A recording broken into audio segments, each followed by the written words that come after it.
અને એ આટલી દૂરથી આપણા માંડવી તાલુકા અને માંગરોળ તાલુકાની વચ્ચે દાહોદથી આપણી વચ્ચે પધરેલા છે, તો એમના માટે જોરદાર તાળીઓથી વધાવી લઈશું અને એમની વક્તવ્ય શાંતિથી સાંભળીશું. બંધારણ અને જાગૃતિ પ્રત્યે આપણે ક્યાં પાછા પડે છે અને ક્યાં આગળ વધવાનું છે એ બાબુભાઈ આપણને ખૂબ સરસ આગળ જણાવશે. અને આટલી તાળીઓ નહીં ચાલે, સારું જાણવું હોય તો વધારે તાળીઓ વગાડી પડે. જોરદાર તાળીઓથી બાબુભાઈનું સ્વાગત થઈ જાય. આ બણભા ડુંગરની તળેટી પર પિલવાણી ઉત્સવ નિમિત્તે ઉપસ્થિત આપ સૌ વડીલો, ભાઈઓ, બહેનો, નાના ભૂલકાઓને મારા ક્રાંતિકારી જોહાર. જોહાર જોહાર. જોહાર. જય આદિવાસી. જય આદિવાસી. જય આદિવાસી. જય આદિવાસી. મારા અગાઉના વક્તાઓએ ખૂબ સરસ વાતો કરી. ડોક્ટર જીતેન્દ્રભાઈ વસાવા, દમયંતીબેન ચૌધરી, એમણે બહુ સરસ વાતો કરી. આદિવાસી સંસ્કૃતિ, આદિવાસી ઇતિહાસ થી લઈને આદિવાસી અધિકારો વિશેને પણ વાત કરી. હવે આપને પ્રશ્ન થાય, એ સ્વાભાવિક છે કે ભાઈ આજે દુનિયા કોમ્પ્યુટર યુગની અંદર પહોંચી છે ને આપણે હજી વળી વર્ષો પુરાણી જૂની રીત રિવાજ પરંપરાની વાતો કરીએ છીએ, સંસ્કૃતિની વાતો કરીએ છીએ. થાય આવું, પરંતુ હકીકત કંઈક જુદી છે, આપણે એને જાણવી પડશે. હકીકત કંઈક એવી છે કે આજે આપણે અહીંયા બેસવાને લાયક થયા છીએ ને, એ આપણી સંસ્કૃતિના લીધે અહીંયા બેસવાને લાયક થયા છે. બંધારણની અંદર જે અધિકારો આપણને મળ્યા છે એ પણ આપણી વિશેષ સંસ્કૃતિના લીધે મળ્યા છે. આજે વિશ્વ સંસ્થા, યુનો, સંયુક્ત રાષ્ટ્ર સંઘ જેને આદિવાસી સંસ્કૃતિની નોંધ લેવી પડતી હોય, ત્યારે એક આદિવાસી તરીકે આપણને ગર્વ થવો જોઈએ કે એમ થવું જોઈએ કે મારી સંસ્કૃતિમાં એવી તો શું ખામી છે, મારી સંસ્કૃતિમાં એવી તો શું નબળાઈ છે, કે એવી તો શું મહાનતા છે, એનો આપણે તુલના કરવી પડે. મારી સંસ્કૃતિમાં એવી તો કઈ મહાનતા છે કે એને વિશ્વ સંસ્થાએ નોંધ લેવી પડે છે. એમને એમ કઈ સંયુક્ત રાષ્ટ્ર સંઘ 1993 બ્રાઝિલનું રિયો ડી જાનેરો શહેર, એની અંદર વિશ્વના સભ્ય દેશો ભેગા થતા હોય, વિશ્વના વૈજ્ઞાનિકો ભેગા થતા હોય અને આદિવાસી સંસ્કૃતિને કાંઈક ખોજ કરતા હોય, ત્યારે એક આદિવાસી તરીકે આપણું હૈયું ગદગદ ફૂલી જવું જોઈએ. આજે કોઈ પણ વ્યક્તિ હોય એ સ્વમાનભેર કે ગૌરવભેર ક્યારે જીવી શકે? એ વ્યક્તિ પોતાનો ઇતિહાસ જાણતો હોય, પોતાની સંસ્કૃતિની મહાનતા જાણતો હોય, પોતાના સંવૈધાનિક હક અને અધિકારો જાણતા હોય, ત્યારે એ ગૌરવભેર અન્ય સમાજની તુલનાએ પોતાને ગૌરવ મહેસૂસ કરતો હોય છે. અમારા દાહોદ બાજુ એક કહેવત છે કે ભણેલો ભૂલે પડે, ભણેલો ભૂલે પડે. એ વાત સાચી છે. ભણેલો આજે ભૂલે પડ્યો છે. કેમ ભૂલે પડ્યો છે ભાઈ? તો એ ભણેલો વ્યક્તિ જે ઇતિહાસના પાના, પાઠ્યક્રમના પાના વાંચીને ભૂલે પડી ગયો છે ભાઈ. એને પોતાનો સાચો ઇતિહાસ એને જાણવા નથી મળતો, કારણ કે પાઠ્યક્રમોની અંદર ક્યાં છે આપણો ઇતિહાસ? આદિવાસીઓનો ઇતિહાસ ક્યાં છે? આદિવાસીઓની સંસ્કૃતિ ક્યાં છે? આદિવાસીઓના સંવૈધાનિક હક અને અધિકારો ક્યાં છે? ઇતિહાસના પાનાઓની અંદર મહારાણી લક્ષ્મીબાઈને ભણાવવામાં આવે છે. ઇતિહાસના પાનાઓની અંદર મહારાણી લક્ષ્મીબાઈને ભણાવવામાં આવે છે, પરંતુ ઝલકારીબાઈ આદિવાસીને ભણાવવામાં આવતી નથી. તાળીઓ. મહારાણા પ્રતાપને ભણાવવામાં આવે છે, મહારાણા પ્રતાપને ભણાવવામાં આવે છે, પરંતુ મહારાણા પ્રતાપને આશરો આપનાર ભીલોના જે ટોળી નાયક હતા, પૂંજા ભીલને ક્યારે ભણાવવામાં આવતો નથી. 1919 નો જલિયાવાલા બાગને ભણાવવામાં આવે છે, પરંતુ 1913 ની અંદર માનગઢ હત્યાકાંડ થયો, જેમાં 1507 આદિવાસીઓ મરી ગયા હતા. એનો ઇતિહાસ ક્યાંય આપણને ભણાવવામાં આવતો નથી. 1857 નો જે વિપ્લવ છે એ વિપ્લવને ભણાવવામાં આવે છે, પરંતુ જે 1855 નો જે પહેલો વહેલો વિદ્રોહ થયો, સંથાલ વિદ્રોહ, એ સંથાલ વિદ્રોહને ક્યાંય ભણાવવામાં નથી આવતો. તો આદિવાસી પોતાનો ઇતિહાસ ક્યાંથી જાણશે ભાઈ? આજે ભારત દેશની આઝાદીની વાત આવે ત્યારે આપણને એવું થાય, આપણી સામે તો આપણા માનસપટ પર અમુક ચહેરા છવાયેલા હોય છે. જવાહરલાલ નહેરુ, મહાત્મા ગાંધી, લાલ બહાદુર શાસ્ત્રી, શહીદ ભગતસિંહ, કેટલાય એવા ચહેરાઓ છે આપણા માનસપટ પર હોય છે, કારણ કે આપણે એમને ભણ્યા છે. પરંતુ આપણને એવું થાય કે આ બધા લડતા હતા તો શું આપણા બાપ દાદા કાંદા કાઢતા હતા? આપણા બાપ દાદા ઊંઘી રહ્યા હતા? કશું જ નહીં કર્યું હોય. પરંતુ જ્યારે વાસ્તવમાં આપણે આપણો ઇતિહાસ જાણીશું ને તો ખબર પડશે કે આદિવાસીઓ તો વર્ષો આદિ અનાદિ કાળથી જે લડાઈઓ લડતા આવ્યા છે, જમીનદારો સામે, શોષણખોરો સામે, એમની સામે તો ખરા જ, પરંતુ આ ગોરા અંગ્રેજોની સામે પણ એમને બંડ પુકાર્યો અને અંગ્રેજોને આ દેશમાંથી ભગાડવામાં એમનો સિંહ ફાળો રહ્યો છે. એ ક્યારેય નહીં ભૂલવું જોઈએ. અને રહી વાત આદિવાસીઓની એકતાની, તો આદિવાસી એક ક્યારે થશે કે ભાઈ આદિવાસીઓ આજે આદિવાસીઓને વેર વિખેર કરવા, ટુકડે ટુકડા કરવા માટે કેટલીક શક્તિઓ કામે લાગી ગયેલી છે. આદિવાસીઓને ધર્મોમાં વહેંચી રાખ્યા છે, આદિવાસીઓને સંગઠનોમાં વહેંચી રાખ્યા છે, આદિવાસીઓને બોર્ડરોની અંદર વહેંચી રાખ્યા છે, આદિવાસીઓને વિવિધ સંપ્રદાયોમાં વહેંચી રાખ્યા છે. કેવી રીતે એક થશે ભાઈ? આદિવાસી કેવી રીતે એક થશે? હમણાં જ આપણે જોઈએ, ઇલેક્શન થયું, ઇલેક્શનમાં કોઈ એક પાર્ટીનો છે, બીજો ભાઈ બીજી પાર્ટીમાં છે, ત્રીજો ભાઈ ત્રીજી પાર્ટીમાં છે.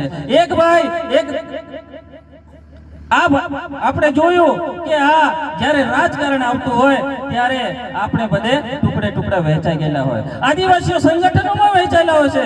એ સંગઠનો એક ભાઈ બીજા સંગઠનમાં હોય, ત્રીજો બીલા ફલાણા સંગઠનમાં, ફલાણા સંગઠન, આવી રીતે સંગઠનોમાં વહેંચાયેલા હોય છે, ધર્મોમાં વહેંચાયેલા હોય છે, બોર્ડરોમાં વહેંચી રાખ્યા છે. કેવી રીતે એક થશે ભાઈ? તો હું એમને કહેવા માંગુ છું, જ્યારે આદિવાસી સમાજની વાત આવે, સમાજ સામે કોઈ પડકારો આવીને ઊભા હોય, સમાજ સામે કોઈ મુસીબત આવીને ઊભી હોય, ત્યારે સમાજ માટે આ જેટલી પણ પાર્ટીઓ છે, જેટલા પણ સંગઠનો છે, જેટલા પણ સંપ્રદાયો છે, જેટલા પણ ધર્મો છે, આ સંગઠનો, પાર્ટીઓ, ધર્મોના ઝંડા ડંડા છોડી અને આદિવાસી માટે એક દિવસ આદિવાસી બની જાઓ. કોઈના બાપની તાકાત નથી આદિવાસીને હલાવી શકાય. આદિવાસીની સંસ્કૃતિની વાત કરીએ તો ભાઈ સંસ્કૃતિનું મહત્વ શું છે? આદિવાસીની સંસ્કૃતિનું મહત્વ એ છે કે જેના પરિણામે આદિવાસીઓને બંધારણની અંદર હક અને અધિકારો મળ્યા છે. ભારતનું બંધારણ જ્યારે બન્યું,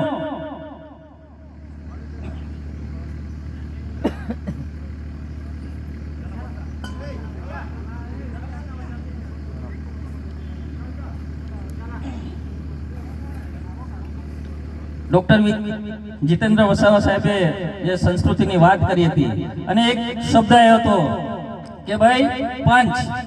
તો વર્ષો પહેલા બે પ્રકારની વ્યવસ્થા હતી. એક વ્યવસ્થા હતી ગણતંત્ર પ્રણાલી અને બીજી હતી રાજતંત્ર પ્રણાલી. તો આ જે ગેર આદિવાસીઓ હતા એમને સૌથી પહેલા આ જે આપણી વ્યવસ્થા હતી, ગણતંત્ર પ્રણાલી હતી, એ ગણતંત્ર પ્રણાલીને સૌથી પહેલા કાઉન્ટર કરી અને ધીમે ધીમે આદિવાસીઓની સંસ્કૃતિ, એમના ઇતિહાસને ભૂલાવવા માટેના પ્રયત્ન થયા. ધીમે ધીમે ધીમે ધીમે આદિવાસીઓનું અસ્તિત્વ ખતમ કરવા માટેના પ્રયત્નો થઈ રહ્યા. ઇન્ટરનેશનલ જે સંસ્થા છે, સંયુક્ત રાષ્ટ્ર સંઘ, એને એક પ્રસ્તાવના પારિત કરી હતી, જેને આપણે કહીએ ILO 169 અને ILO 107. ILO 169 જે છે એની અંદર ભારતની સરકારે આજ સુધી સહી કરી નથી. શા માટે ભાઈ? એને પણ સમજવાની જરૂર છે. તો અને ILO 107 એના પર સહી કરી નાખી છે. તો શા માટે? ILO 107 એટલે કે આદિવાસીઓને મુખ્ય ધારામાં લાવવા. આદિવાસીઓને મુખ્ય ધારામાં લાવવા. હવે આ મુખ્ય ધારા એટલે શું એને પણ સમજવું પડે. મુખ્ય ધારા એટલે પોતાની માનું દૂધ છોડીને બીજાની માનું દૂધ પીવું, એનું નામ મુખ્ય ધારા.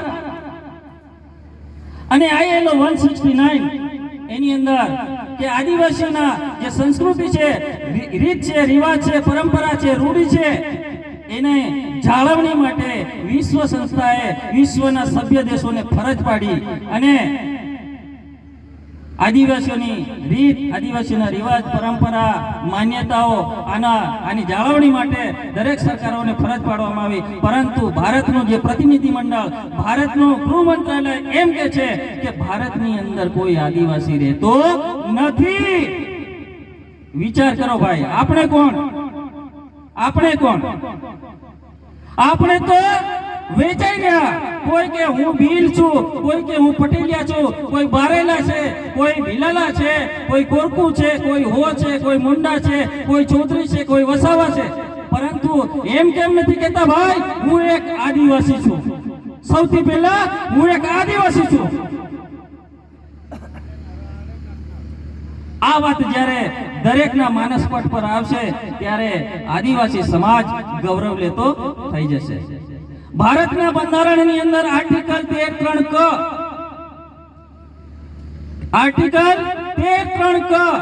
ભારતના રાજ્ય ક્ષેત્રમાં કાયદાના ક્ષેત્રમાં આવતા આદેશ, અધ્યાદેશ, સૂચના, અધિસૂચના, રૂઢી અને પ્રથા છે. તો આ રૂઢી અને પ્રથા શું છે એને પણ સમજવાની જરૂર છે. રૂઢી અને પ્રથા એટલે કે સુપ્રીમ કોર્ટનું જજમેન્ટ 2013, ના લોકસભા ના વિધાનસભા, સબસે ઊંચી ગ્રામ સભા. એટલે કે ભારતના રાજ્ય ક્ષેત્રની અંદર, અનુસૂચિત ક્ષેત્રની અંદર, આદિવાસી વિસ્તારની અંદર જે પંચ વ્યવસ્થા જેને આપણે કહીએ છીએ એ પંચ વ્યવસ્થા એટલે કે રૂઢિગત ગ્રામ સભા, એને સુપ્રીમ કોર્ટનું પાવર છે. એટલે કે લોકસભાને જે પાવર છે, વિધાનસભાને જે પાવર છે, જ્યુડિશિયરી ન્યાયપાલિકાને જે પાવર છે, એ જ પાવર આ આપણી પંચને રહેલો છે. જ્યારે આદિવાસી સમાજ એક જાજમ પર બેસશે, એક જાજમ પર આવી બેસી નિર્ણય લેતો થશે અને સર્વસંમતિથી, અધિકતમ સહમતિથી જે ફેસલા કરશે અને નિર્ણય લેતો થશે, તે દિવસે આદિવાસી સમાજની જે પંચ વ્યવસ્થા છે સર્વોપરી છે. એ પંચ વ્યવસ્થાની સામે કોઈનું પણ ચાલે નહીં. એટલે કે આદિવાસીઓની જે રૂઢી અને પ્રથા છે, રૂઢી અને પરંપરા છે, એને વિધિનું બળ છે. વિધિનું બળ. આ વિધિનું બળ એટલે વિધિ એટલે કાયદો, વિધિ એટલે કાનૂન. વિધિનું બળ એટલે કે જે ન્યાયપાલિકાને જે પાવર છે, જે કાર્યપાલિકાને જે પાવર છે અને જે વિધાયિકાને જે પાવર છે, એ પાવર આદિવાસીઓની પંચ વ્યવસ્થાને છે. એટલે કહેવાનો મતલબ કે આદિવાસી ક્ષેત્રની અંદર જ્યાં પણ પંચ વ્યવસ્થા અસ્તિત્વમાં છે ત્યાં જેટલા પણ લેખિત કાનૂન છે એ લેખિત કાનૂન શૂન્ય થઈ જાય છે. આ ભારતનું બંધારણ આર્ટિકલ 13(3) બોલે છે. હું બાબુ નીનામાં બોલતો નથી. હવે આપણે એક વસ્તુ સમજીએ કે આર્ટિકલ 244(1) અને 2, આર્ટિકલ 244(1) અને 2 એટલે કે અનુસૂચિત ક્ષેત્ર, અનુસૂચિ 5, ભાગ 10, અનુસૂચિ 5, આર્ટિકલ 244(1) અને 2 એને પણ વિગતવાર સમજવું પડે. હાલ તો આપણે પાસે ટાઈમ ઓછો છે, પરંતુ હું તમને ઉપર છેલ્લી માહિતી આપીશ. એને સરળ ભાષામાં સમજાવવાનો પ્રયત્ન કરીશ કે આ છે શું. તો આદિવાસીને અંગ્રેજીમાં શું કહેવાય? Tiger, tribal. અને વાઘને અંગ્રેજીમાં શું કહેવાય? ટાઈગર. તો આ ટાઈગર અને ટ્રાઇબલ બે સેમ છે. ટાઈગરનો એક ટેરેટરી નક્કી હોય છે, એક વિસ્તાર નક્કી કરેલો હોય છે, વિસ્તાર બાંધેલો હોય છે અને એ વિસ્તારની અંદર કોઈ પણ વ્યક્તિ અવર જવર કરી શકતું નથી, આવન જવન કરી શકતું નથી, નિવાસ કરી શકતું નથી. અને આ ટાઈગરના ક્ષેત્રની અંદર કોઈ વ્યક્તિ પ્રવેશ કરે છે અને ટાઈગરને કંઈક હાનિ પહોંચાડવાનો પ્રયત્ન કરે છે કે નુકસાન કરવાનો પ્રયત્ન કરે છે અને ટાઈગર એના પર હુમલો કરે છે, તો શું ટાઈગર પર કોઈ કાનૂન લાગુ પડે ખરો? લાગુ પડે? નહીં લાગુ પડે. તો આ ટ્રાઇબલ પણ સેમ કન્ડિશન છે. ટ્રાઇબલ માટે પણ એક ટેરિટરી નક્કી કરેલી હોય છે, એક વિસ્તાર પણ નક્કી કરેલો હોય છે. એ વિસ્તારની અંદર અનુસૂચિત ક્ષેત્રની અંદર કોઈ વ્યક્તિ ગેર આદિવાસી પ્રવેશ કરે છે, નિવાસ કરે ત્યાં સુધી તો ઠીક છે, પરંતુ આદિવાસીઓની રૂઢી, પ્રથા, પરંપરા, રીત રિવાજ, માન્યતાઓને નુકસાન પહોંચાડવાનો પ્રયત્ન કરે છે અને આદિવાસી એના પર હુમલો કરે છે, ત્યારે આદિવાસી પર કોઈ કાનૂન લાગુ પડતો નથી. આ ભારતનું સંવિધાન આર્ટિકલ 3 કો બોલે છે અને આર્ટિકલ 244. હવે 5 જાન્યુઆરી 2011 સુપ્રીમ કોર્ટનું જજમેન્ટ, એના જજ હતા જસ્ટિસ માર્કન્ટાઈ કાજુ અને જ્ઞાનસુધા મિશ્રા, બ્રાહ્મણ જજ હતા. એમણે જજમેન્ટ આપ્યું કે ભારતમાં રહેતા 8% આદિવાસીઓ આ દેશના માલિક છે, બાકીના 92% લોકો જે બહારથી આવેલા આક્રમણકારીઓના સંતાનો છે. હવે સમજો, આપણને આદિવાસીઓના અસ્તિત્વને ખતમ કરવા માટે કેટલી શક્તિઓ કામે લાગેલી છે. આપણને તો આદિવાસી ગણતા નથી અને આદિવાસીઓની ઓળખ માટેના કેટલાક માપદંડો છે અને એ માપદંડો તો આપણે જાતે ભૂલવા માંડ્યા છે. તો આદિવાસી તરીકે ઓળખાણ કેવી રીતે આપી શકીશું? 8% આદિવાસીઓ આ દેશના માલિક છે, જળ, જંગલ અને જમીનના પણ માલિક છે. સમતા જજમેન્ટ 1997 ની અંદર સુપ્રીમ કોર્ટનો એક ચુકાદો છે કે રાજ્ય સરકાર કે કેન્દ્ર સરકારની 1 ઇંચ પણ જમીન નથી. અનુસૂચિત ક્ષેત્રની અંદર રાજ્ય સરકાર કે કેન્દ્ર સરકારની 1 ઇંચ પણ જમીન નથી. એની અંદર એક બીજા જજમેન્ટનો હવાલો આપ્યો, પી રામારેડ્ડી જજમેન્ટ 1988, એનો હવાલો આપ્યો અને સુપ્રીમ કોર્ટે એને ટાંકીને કહ્યું કે રાજ્ય સરકાર કે કેન્દ્ર સરકાર એ એક વ્યક્તિ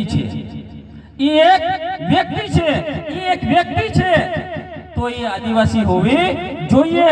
જો એ આદિવાસી હોય તો એના નામે વારસાઈ બોલવી જોઈએ, પરંતુ એ આદિવાસી છે નહીં, એના નામે જમીન નથી, એટલે રાજ્ય સરકાર કે કેન્દ્ર સરકારની 1 ઇંચ પણ જમીન નથી. આ સુપ્રીમ કોર્ટનો ચુકાદો બોલે છે 1997. બીજો એક જજમેન્ટ છે વેદાંતા જજમેન્ટ 2013, એની અંદર એમ કહ્યું છે કે जिसकी जमीन उसका खनिज.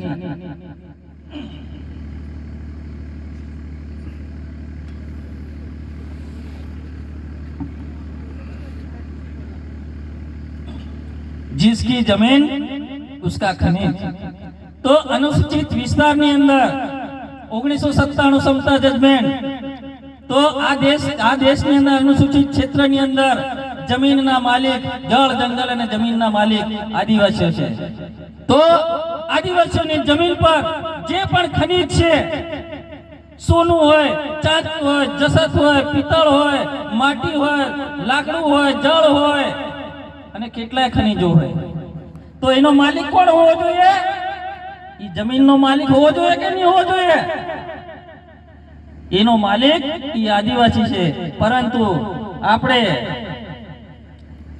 આપણી જમીનમાં આજે ડેમો બન્યા છે, સ્ટેચ્યુ ઓફ યુનિટી બન્યા છે અને મોટા મોટા પેલા રોડ બની રહ્યા છે. તો એક વિચાર કરો કે આદિવાસીઓને જમીન વિહોણા કરી વિકાસના નામે વિનાશ તરફ લઈ જઈ રહ્યા છે. આદિવાસીઓની જે ઓળખ છે, એમની ઓળખ છે એ જમીન છે અને આદિવાસીઓ પાસે જ્યારે જમીન નહીં રહે ત્યારે આદિવાસીનું અસ્તિત્વ પણ ખતરામાં છે. આ વાતને આપણે સમજી લેવાની જરૂર છે. સમય આપણી પાસે ઘણો થઈ ગયો છે અને વાતો તો ઘણી લાંબી છે મિત્રો, પરંતુ સમયના અભાવે હું મારા વક્તવ્યને અહીં પૂર્ણ કરું છું. જોહાર, જય આદિવાસી. જય આદિવાસી. બાબુભાઈ નીનામા, આપનો ખૂબ ખૂબ આભાર. થોડીક હું માફી પણ માંગુ છું આપની પાસે.